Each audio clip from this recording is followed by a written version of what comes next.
right, everybody. Thank you for tuning in for another episode of Amir's Anecdotes. I've got a very special guest today. I have Ryan, who I don't know at all at this time. I met him randomly on the internet. So, Ryan, for myself and also for the audience, why don't you introduce yourself and tell us who you are? Yeah, sure. So my name is Ryan. I grew up in a pretty normal middle-class family in Massachusetts, to loving parents and two brothers. And, my parents took the traditional route that most of my parents probably did. They went to school, they got the job, they invested in the 401k, and they wait to, 40 years to retire. So I started down the same path. I went to college, got my degree in finance and economics, then got my master's, started a career right away in the finance industry as an advisor.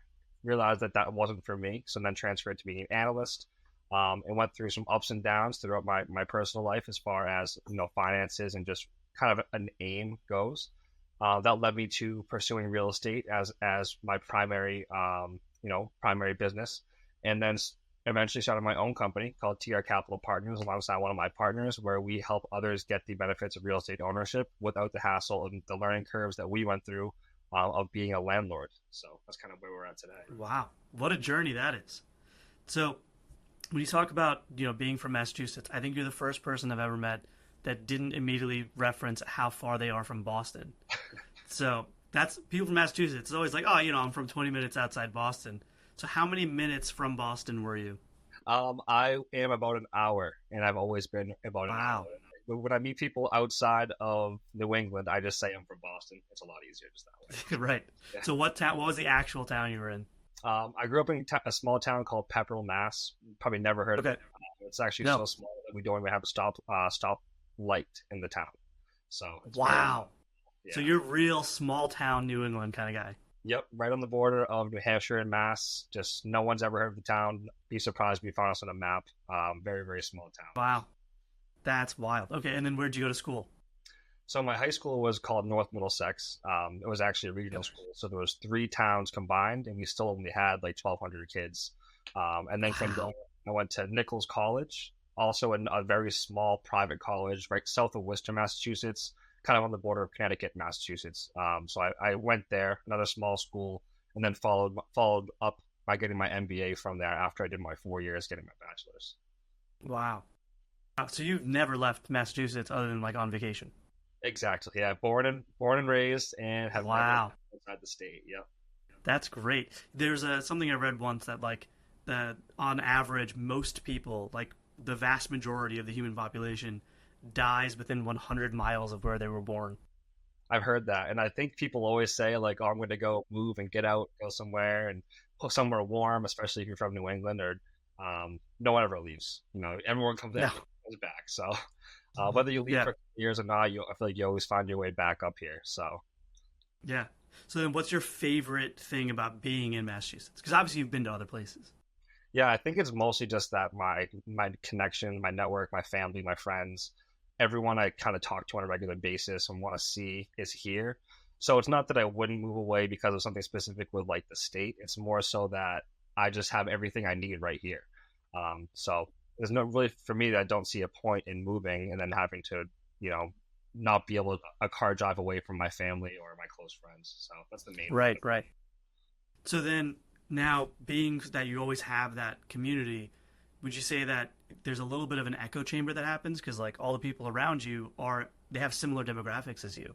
So there's not like the diversity of thought thing. So I think referencing what you were talking about with your parents, like they were just told, go to college, get a job, work there for 40 years, and then go to college, get a job, work there for 40 years. That must be the vast majority of your social circle. Yeah, I'd say that's definitely the case.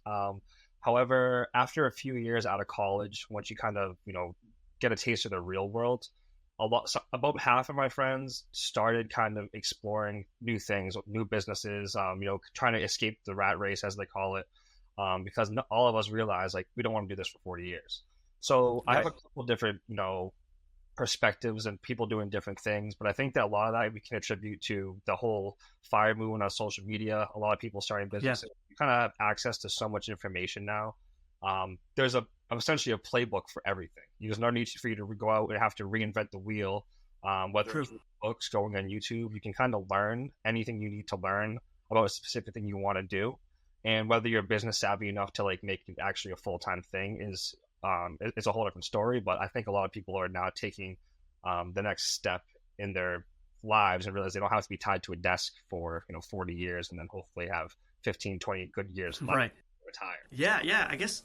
Yeah, I think you're right. I think I am noticing more and more and more and more, like, entrepreneurial risk that people are willing to take, like to take the gambit, to take the gamble, and see if they can, create a successful business. So, with you, how do you think that that kind of plays to you and your generation? I mean, what generation are you? Well, actually, what are all the ways that you can identify yourself? Like, what are you? I guess white male from a normal middle class, just typical family.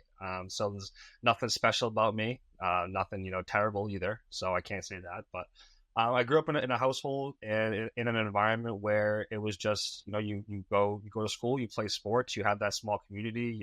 Your parents aren't. I mean, they do what they do to get by. I probably was upper middle class. I played hockey, so I always say if your parents can afford to send you and play hockey, you're most likely doing, on the higher Right. end of the middle class spectrum. But Yeah. yeah, there's nothing crazy about me. I'm just typical Yeah. male from. So, how old are you now? I'm 28. 28. Got it. So, no married, no kids, nothing yet. No, I do have a girlfriend. We actually just moved in Okay. together with a puppy. So Wow. yeah, Okay. big Good. steps the past year. There you go. All right. Good.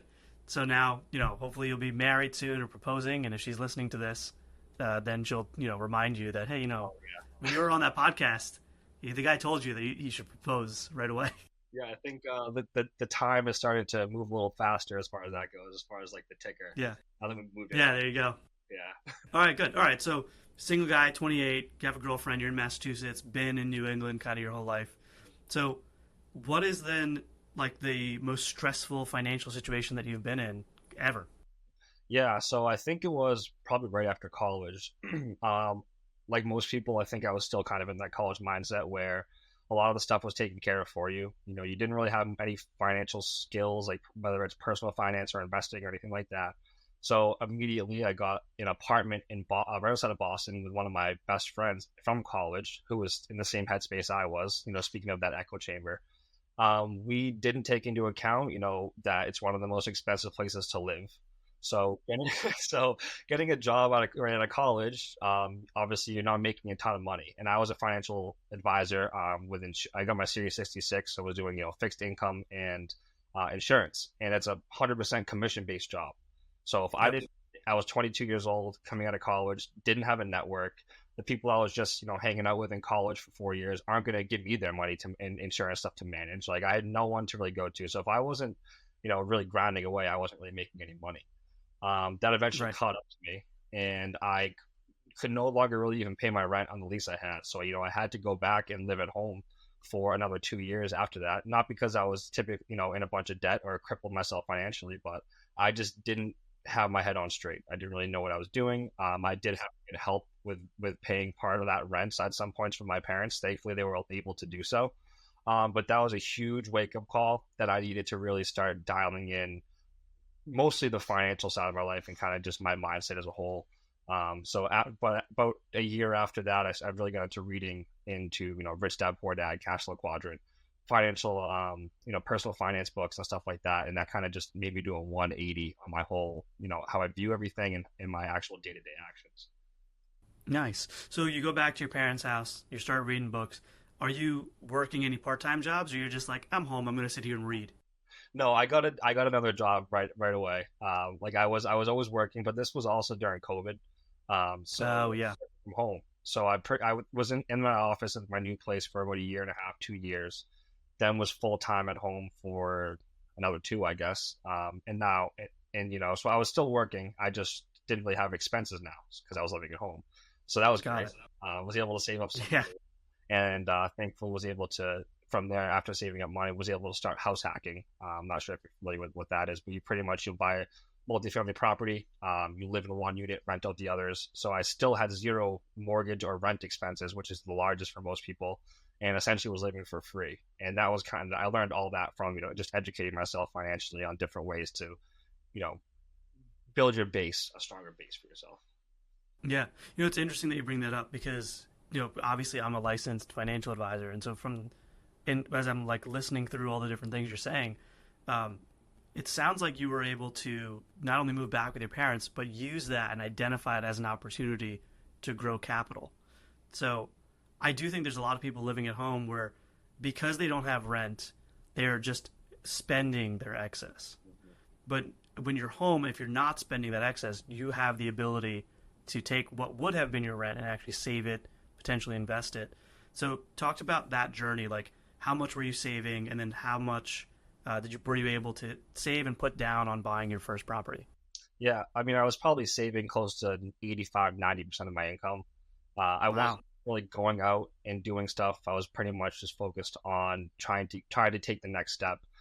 Really, my only expenses were, obviously you had student loans. And then if you go out to eat, stuff like that, maybe a 1 week, weekend here and there, I'm going out with friends. But I didn't really do a ton of stuff, especially because COVID was happening too, which kind of helped. So I wasn't able to go out and, Yeah, it kind of forced you. exactly, right? So I was able to save up a good chunk of money. We put down $14,000 on my first house. Was Wow. and we got it for 425,000. But that's because since we were doing it's called an FHA loan, which is first time home buyer, and you live in the unit for at least a year, you can only have to put down 3.5%. So it wasn't like I needed a big chunk of money. I could actually, Right. I pretty much already had a lot of that money pretty quickly since I wasn't spending it on anything. But I think taking the step to learn how to actually execute and do that, and taking my financial literacy serious once I had to move back home, enabled me to really take advantage and create a plan instead of really blindly going after things. And like you said, Sure. a lot of people figure they don't have a rent expense, so that's extra money for them to spend. So that's kind of the bad mindset, in my opinion. Yeah. And so how old were you when you bought that first property? 24.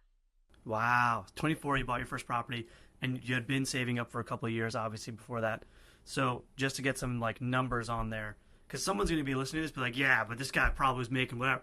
So how much did you have in student loans, and what was your salary at that time? So I still have roughly 95,000 in student loans. So at the Okay. time, it's probably just over 100, and I was only making maybe 60 grand a year at the time from my job. Wow. It wasn't, it was just a basic entry level job. I was probably there for a year, but it really came down to prioritizing my financials and being able to automate it as far as putting stuff aside for savings and really learning about what I wanted to do and deploy that capital into. Got it. So you graduate college, you're what, 22, give or take, got your master's, so maybe you're 23. So you really were only working and saving, but then you had that job where you were selling insurance. Yeah. Sounds like a scam to me, but I digress. So you kind of weren't making any money. Then you moved back in with your parents. You got this entry level job making 60 grand a year, but you were able to save 90% of that because you were living at home and you had no expenses. You bought your first property at 24. So in that journey, let's get some more numbers on that, right? Let's make that really poignant because it sounds like what you're describing is something that, like you said, very middle class family. Probably a lot of other people can do what you did. So I don't want anyone to listen to this and be like, yeah, but I couldn't do that, right? Because it sounds moderately accessible. In fact, the median income in the country is less than $70,000 a year. That's been updated now. So you were making a perfectly average wage, but you had the benefit of your parents where you had no expenses, right? Yeah. So there's probably a lot of other people where if they made particular choices, they can kind of do what you did. So let's get even more nitty gritty with those numbers if you can remember them. Okay. So, uh, how old were you when you kind of quit the selling insurance and moving in with your parents? Oh, well, that was a week. So I guess to backtrack a little bit, I was told out of college by my parents, don't take that job. But I was, but they essentially sold me like, oh, you're going to be rich in like 5 years doing this. So I bought Yeah, it. I quit out totally. 8 months. So it Got it. was pretty early on. I was able to get another job, thankfully, a month or two later, which was a Okay. salary job, which is why I had consistent checks coming in from there. I was able to actually prioritize. Kind of going back on a word you just mentioned, choices. Everything's a choice. Yep. At first I chose to go out and spend my money and overpay for rents and just wanted to I made bad choices. Once I realized that I needed to get things kind of dialed in, started making better choices, being more disciplined with my money. A lot of things changed for the better, and I'm still able to enjoy life. It's not like I'm never Right. anything, but a little bit of sacrifice went a long way. Yeah. So then, so how old were you when you moved back with your parents? You were 23 then, it sounds like, right? Because it was only 8 months that you had that shitty job. Yeah, yeah. So I graduated my bachelor's at 21, did that 8 months or that 1 year stint in Boston. So I was like maybe 22, and then moved back in at 23, right as I finished my master's. Got it. So 23, you move home. You got that job making 60. So only a year later, you were able to buy that first property. It sounds like. Yeah, it helps too. I one of my close friends I've known since I was 7, 8 years old. We actually went in on the property together, so Got I it. was really doing a lot of educating myself. And he actually graduated a year after me, so he asked me, "Do you want to get an apartment together?" And I said, "How about we figure out to be a landlord and live for free?" Because I already went through that whole thing, Right. a year ago. Right. So he was thankfully he would come over and we in my parents' house. I'd show him everything I've been learning. We dialed in a plan, and then a year after that, we purchased the property. Oh, got it. So you had planned, hey, a year from now, we're going to try to buy this property. Yeah. So pretty much once he asked me about that, and he was all in, I just pretty much threw all the material I had at him, the couple books I read, and we just game planned from there. And it took us about 4 or 5 months to actually get an offer accepted because this is when people were overbidding, $100,000 Sure. houses.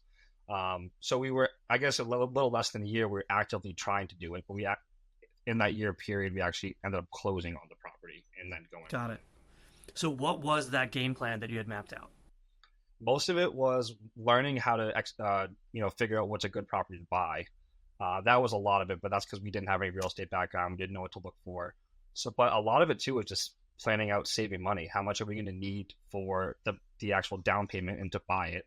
And then how much are we going to need for XYZ and renovations, which came out to be roughly, we'll say 30, 40,000 total. But so we saved for the down payment, and then we both had our jobs, and since we rent out the other units, we're living for free. So we're kind of able to renovate a little bit from that income coming in. But I'd say altogether combined, we saved roughly 30 to 35,000, and we're able to do renovations and actually buy the property. Got it. So you're 23, and in the year from 23 to 24, you saved 35 grand between two people, um, and just doing entry level jobs. Yep. Bought this multifamily apartment. You moved into one unit, and then you rented out the other. How many units were in that first building? Three. So it covered our mortgage payment, and we had a couple $100 to pay for electric. So we're essentially our living expenses were free. Wow. Yeah. So then you were able to obviously parlay that into basically reinventing living with your parents rent free, but in a property that you owned. Yeah, but not at home anymore. Yeah, same thing. Just I actually have my own space now, so I wasn't in the basement. Right. Got it. So I want to know more about that game plan because it sounds really interesting. So you mapped out, all right, you wanted to buy a certain property. You wanted to do a house hack with a multifamily property where you move into one of the units. How did you figure out, like, what was the direction where you figured out what are the closing costs? I'm sure there are people that are first-time home buyers that are like, what are the closing costs? Like, they don't even know how to estimate it. Yeah. So how did you learn how to do that with no prior experience? A lot of it was I utilized my broker, so the real estate broker that we kind of got to know. He walked us through the whole process seamlessly, essentially hooked us up with a lender. That lender sent us quotes, and I just looked at what he sent us. And because once you get pre-approved, you have X amount of time to actually go and buy a property. So we didn't know at the time that it was going to be 3% of the purchase price or the cost for closing costs. So we essentially just relied on our broker. We developed a relationship with him, but then put us in touch with the lender, and he essentially sent us a breakdown of everything we have to pay for. And then at the very bottom, it will say, total cost of acquisition or something like that. So we knew we had to come up with, at the time, it was like 14, maybe almost 15,000. So we're like, okay, we need to put 7,500 a piece to actually buy the property, and then we'll figure it out from there. But let's just get it. Got it. And then did you do like, okay, if it's 7,500 each, like divide by 12 months, and we're going to auto transfer that? No, we didn't actually go that deep into it. So we were pretty much already saving ourselves. And at the time when we got that quote, I guess you could say, we already had a pretty good stockpile of cash. So we were just hoping we had enough at that point. So I guess we could have probably planned a little better. But we knew either way we had enough to purchase something. We just didn't know it would be able to be a triplex. If it was a duplex, we would have been okay with that too. But it just so happened that we actually were doing the right things at the time and saving enough money. So once we got that quote number, we were confident. We can, all right, let's move forward now. Got it. And so you got that first one, and then I'm sure that must have been amazing being at that closing table with your buddy. You're buying real estate together. Like, that's when it's real. You're there signing 100 forms, and your lawyer's just handing you stuff and sign here. You have no idea what's going on. So then, how did that feel when you finally moved into that property? It felt amazing, but at the same time, we knew the hard work was going to start. Yep. So we bought it vacant, so we did have to pay. Well, you get a month buffer before you actually have to start paying your mortgage. So then we were able to really just renovate one whole unit and at least rent that out, so we could cover most of the mortgage. We paid about the other half for that first couple months, and then renovated obviously the top unit, and we were able to live for free after that. But we just realized, okay, this is good. Let's move our stuff in. But now, and this place wasn't a nice place. It was a fixer-upper for sure. So we had to teach ourselves, we used some of our friends and people that we knew what they were doing, that were handy, to really go in and just relentlessly renovate the units. And we were up till probably, 11, 12, 1 in the morning, just doing this every night, whether it's painting, fixing the floors, anything we needed to do just to make sure Wow. as quickly as possible. So it sounds like you have really good friends, because my friends would not help me do that. It's amazing how far you can get with a couple 30 racks in like a UFC fight, so. Yeah, right. That's great. Yeah. Okay, well, I think part of that too is that when you're in your 20s, so I'm in my 30s now, but when you're in your 20s, you still have that close-knit like camaraderie with your friends. And then as you get into your 30s, then people have their own kids and their wives, and they're like, I don't have time to help you. Yeah. It's not enough to be like, all right, UFC and some beer. Yeah, we were at that age, 24, only a couple of years out of college. Some of us were only 1 year out of college, where we didn't have, we didn't buy most people didn't buy their house yet at all, actually. I think we were the only ones, and no one was getting married, no one was getting engaged, no one was having kids. Yeah. That changed quickly, like 2 years later, but we kind of hit that perfect time frame for people to just be able to give up all their things and hang out for a weekend and help us out. So, just as a quick aside, to put my financial advisor hat back on, this is a perfect example of why anyone who is, kind of preaching financial literacy and financial wellness says to start early. Obviously, it's the benefit of the compound interest, right? The more time you have to invest and grow your assets, that compound interest is better the earlier you start. But then there's this intangible element here of having the youth and the energy and the time and the friendship to invest, whether that's investing in the stock market or investing in real estate, or physically, buying and flipping and fixing up houses. You have time and energy to engage in hobbies and building something bigger than your 9 to 5. And I can't stress that enough. We really need to get, I think, that education in earlier school, so that, you're fired up to do that when you're 21. Instead of, I have people that are coming to me now to be my client, that they're the first time they're doing a financial plan or talking seriously about their finances, and they're 45. Yep. They're like, oh, how do I retire in 20 years? Well, it's a lot easier to retire in 40 years by doing it in your 20s. And it's actually less work. It's easier to do. So you really kind of stumbled into kind of the best piece of financial advice that I can give anyone. Yeah, and it's so when I was reading all those books, educating myself on it, they always talk about time in the market, not timing the market.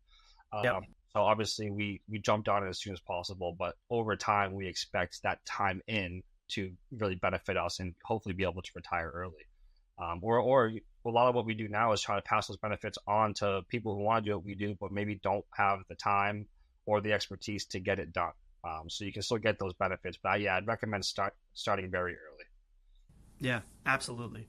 So if there's someone else like you, right? So let's say you could go back in time to the 21-year-old or 22-year-old version of Ryan who's about to get this really expensive apartment in Boston, right? So there's someone else. You're watching him. He's about to do it, take his first job and spend all of his money.